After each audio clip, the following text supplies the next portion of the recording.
প্রিয় চাকরি প্রত্যাশী ভাই ও বোনেরা, আসসালামু আলাইকুম। আশা করি আল্লাহর রহমতে আপনারা সবাই ভালো আছেন। নতুন একটি নিয়োগ বিজ্ঞপ্তি নিয়ে আজকের এই ভিডিওটি। আশা করি আপনারা সম্পূর্ণ ভিডিওটি দেখবেন। জেলা প্রশাসকের কার্যালয় সিরাজগঞ্জে একটি নিয়োগ বিজ্ঞপ্তি প্রকাশিত হয়েছে। এই নিয়োগ বিজ্ঞপ্তি সংক্রান্ত A to Z বিষয় নিয়ে আপনাদের সাথে আলোচনা করব।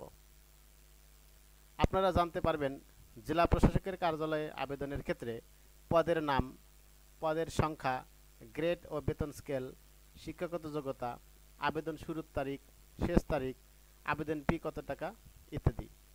সরকারি বেসরকারি চাকরির সার্কুলার পেতে চ্যানেলটি সাবস্ক্রাইব করুন। তাহলে চলুন শুরু করা যাক। গণপ্রজাতন্ত্রী বাংলাদেশ সরকার, জেলা প্রশাসকের কার্যালয় সিরাজগঞ্জ, রাজস্ব শাখা, www.sirajganj.gov.bd। নিয়োগ বিজ্ঞপ্তি। ভূমি মন্ত্রণালয়ের মাঠ প্রশাসন এক শাখার 24 জুলাই 2025 খ্রিস্টাব্দ তারিখের এত নম্বর স্মারকে প্রাপ্ত ছাড়পত্রের পরিপ্রেক্ষিতে সিরাজগঞ্জ জেলা রাজস্ব প্রশাসনের আওতাধীন শাখাসমূহ উপজেলা ভূমি অফিসসমূহে নিম্নবর্ণিত শূন্য পদসমূহ অস্থায়ী ভিত্তিতে প্রচলিত নিয়োগ বিধি অনুযায়ী সরাসরি নিয়োগের মাধ্যমে পূরণের নিমিত্ত সিরাজগঞ্জ জেলার স্থায়ী বাসিন্দাদের নিকট হতে নিম্নবর্ণিত অনলাইনে dc-sirajganj.teletalk.com.bd দরখাস্ত আহ্বান করা যাচ্ছে। ক্রমিক নম্বর 1, পদের নাম অফিস সহকারী কাম কম্পিউটার মুদ্রাক্ষরিক, পদ সংখ্যা 18টি, গ্রেড ও বেতন স্কেল, গ্রেড 16 9,300 থেকে 22,490, শিক্ষাগত যোগ্যতা ও অন্যান্য যোগ্যতা। কোনো স্বীকৃত বোর্ড হতে অনুমোদিত বিভাগ বা সমমানের জিপিএ সহ উচ্চ মাধ্যমিক সার্টিফিকেট বা সমমানের পরীক্ষায় উত্তীর্ণ, কম্পিউটার ব্যবহারের দক্ষতা এবং কম্পিউটার মুদ্রাক্ষর গতি প্রতি মিনিটে বাংলায় সর্বনিম্ন 20 শব্দ ও ইংরেজিতে সর্বনিম্ন 20 শব্দ হতে হবে। নাজির কাম ক্যাশিয়ার, পদ সংখ্যা 3টি, গ্রেড 16 9,300 থেকে 22,490, কোনো স্বীকৃত বোর্ড হতে অনুমোদিত বিভাগ বা সমমানের জিপিএ সহ উচ্চ মাধ্যমিক সার্টিফিকেট বা সমমানের পরীক্ষায় উত্তীর্ণ, কম্পিউটার ব্যবহারের দক্ষতা এবং কম্পিউটার মুদ্রাক্ষর গতি প্রতি মিনিটে বাংলায় সর্বনিম্ন 20 শব্দ ও ইংরেজি সর্বনিম্ন 20 শব্দ হতে হবে। সার্টিফিকেট সহকারী, পদ সংখ্যা 5টি, গ্রেড 16 9,300 থেকে 22,490, কোনো স্বীকৃত বোর্ড হতে অনুমোদিত বিভাগ বা সমমানের জিপিএ সহ উচ্চ মাধ্যমিক সার্টিফিকেট বা সমমানের পরীক্ষায় উত্তীর্ণ, কম্পিউটার ব্যবহারের দক্ষতা এবং কম্পিউটার মুদ্রাক্ষর গতি প্রতি মিনিটে বাংলায় সর্বনিম্ন 20 শব্দ ও ইংরেজিতে সর্বনিম্ন 20 শব্দ হতে হবে।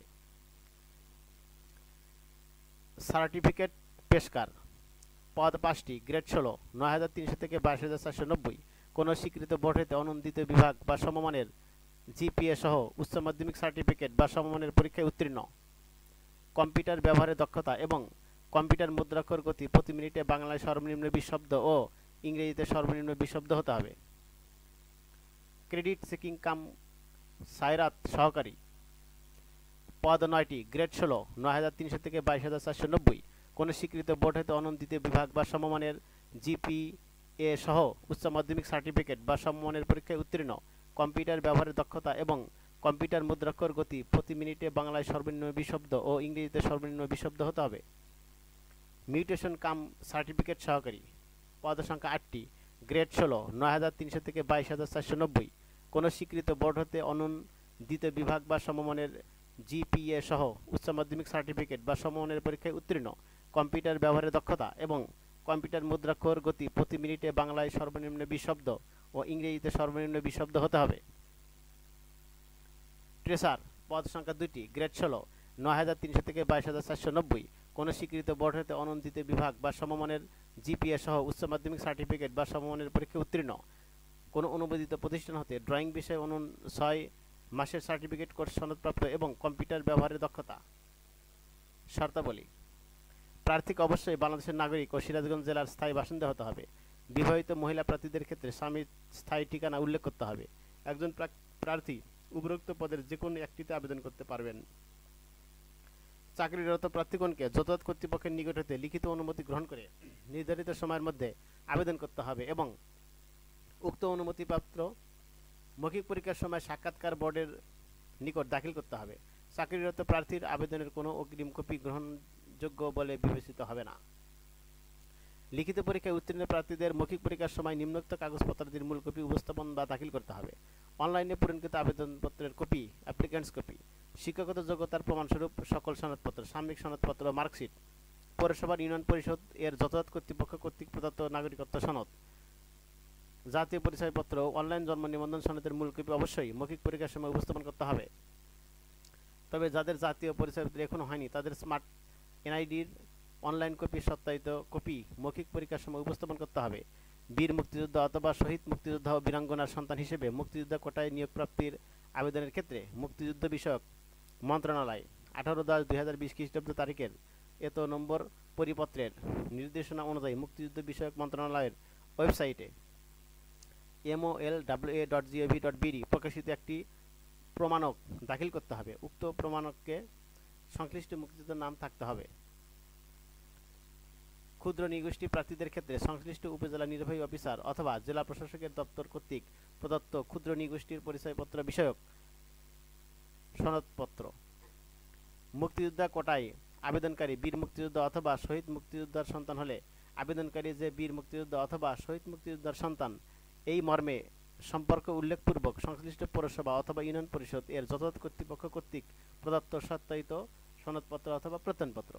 অন্যান্য কোটায় নিয়োগ প্রাপ্তির আবেদনের ক্ষেত্রে সংশ্লিষ্ট কোটার জন্য সরকার কর্তৃক নির্ধারিত সনদ বা প্রমাণক, কম্পিউটার প্রশিক্ষণের সনদপত্র, যথাযথ কর্তৃপক্ষ কর্তৃক প্রদত্ত অনুমতিপত্র প্রযোজ্য ক্ষেত্রে, অভিজ্ঞতার সনদপত্র যদি থাকে।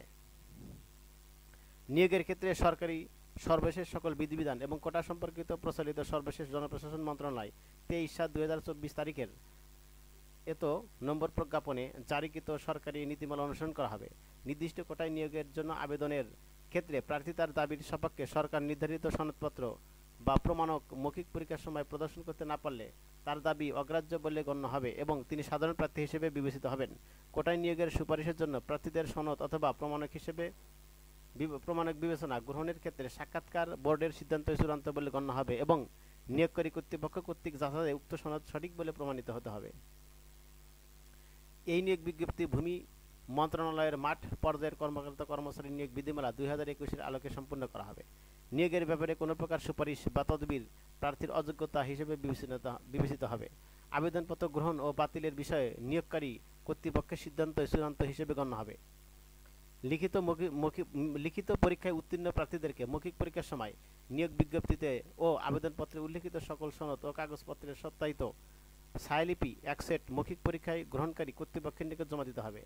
সত্যায়নের ক্ষেত্রে অবশ্যই সত্যায়নকারী কর্মকর্তার সুস্পষ্ট নাম ও পদবিযুক্ত সিল থাকতে হবে। প্রার্থীর বয়সসীমা 17/10/2025 খ্রিস্টাব্দ তারিখে 18 থেকে 32 বছরের মধ্যে হতে হবে। বয়স নিরূপণের ক্ষেত্রে কোনো প্রকার এফিডেভিট গ্রহণযোগ্য হবে না। অসত্য ত্রুটিপূর্ণ অসম্পূর্ণ আবেদনপত্র বাতিল বলে গণ্য হবে। কোনো প্রার্থী অসৎ উপায় অবলম্বন করলে কিংবা প্রার্থী কর্তৃক প্রদত্ত কোনো তথ্য নিয়োগ কার্যক্রমের যে কোনো পর্যায়ে বা নিয়োগদানের পরেও অসত্য ত্রুটিপূর্ণ প্রমাণিত হলে তার প্রার্থিতা বা নির্বাচন বা নিয়োগ সরাসরি বাতিল বলে গণ্য হবে। নির্বাচনী পরীক্ষায় অংশগ্রহণের জন্য পরীক্ষার্থীদের কোনো টিএ অথবা ডিএ প্রদান করা হবে না। আবেদনপত্র গ্রহণ অথবা বাতিল ও নিয়োগের বিষয়ে নিয়োগকারী কর্তৃপক্ষের সিদ্ধান্ত চূড়ান্ত হবে। এ বিষয়ে কোনো আপত্তি উপস্থাপন করা যাবে না। কোনো কারণ দর্শানো ব্যতিরেকে নিয়োগকারী কর্তৃপক্ষ বিজ্ঞপ্তিতে উল্লেখিত পদের সংখ্যা হ্রাস বা বৃদ্ধি, বিজ্ঞপ্তিতে বর্ণিত কোনো শর্ত বা অনুচ্ছেদ সংশোধন বা পরিবর্তন, পরিমার্জন বা বিজ্ঞপ্তি বাতিল করার ক্ষমতা সংরক্ষণ করেন। অনলাইন আবেদনপত্র পূরণ সংক্রান্ত নিয়মাবলী ও শর্তাবলী।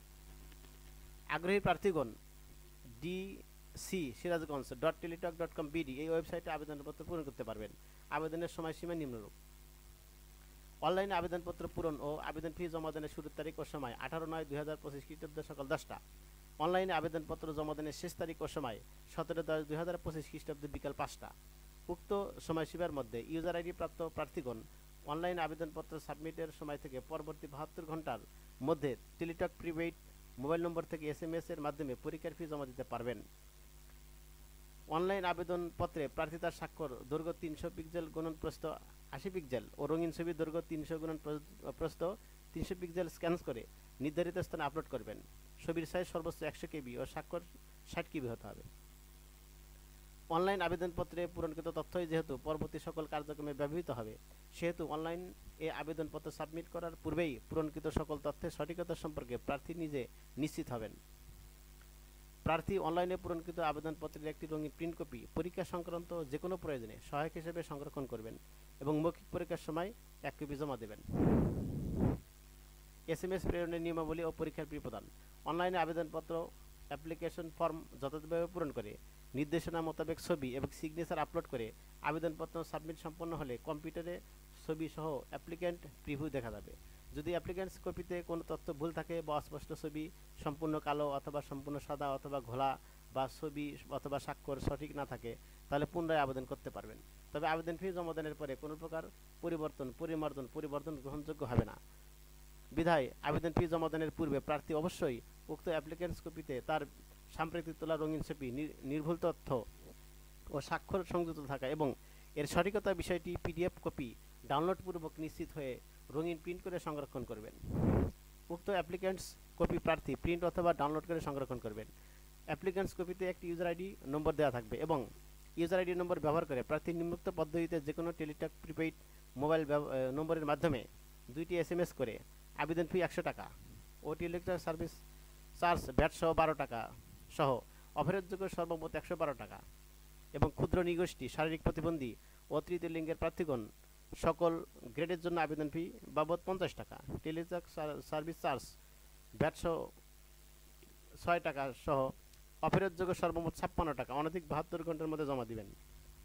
এখানে বিশেষভাবে উল্লেখ্য যে অনলাইন আবেদনপত্র সকল অংশ পূরণ করে সাবমিট করা হলেও পরীক্ষার ফি জমা না দেওয়া পর্যন্ত অনলাইনে আবেদনপত্র কোনো অবস্থাতে গৃহীত হবে না। এখানে SMS প্রেরণের নিয়মাবলী দেওয়া আছে, আপনারা বিস্তারিত দেখে নেবেন।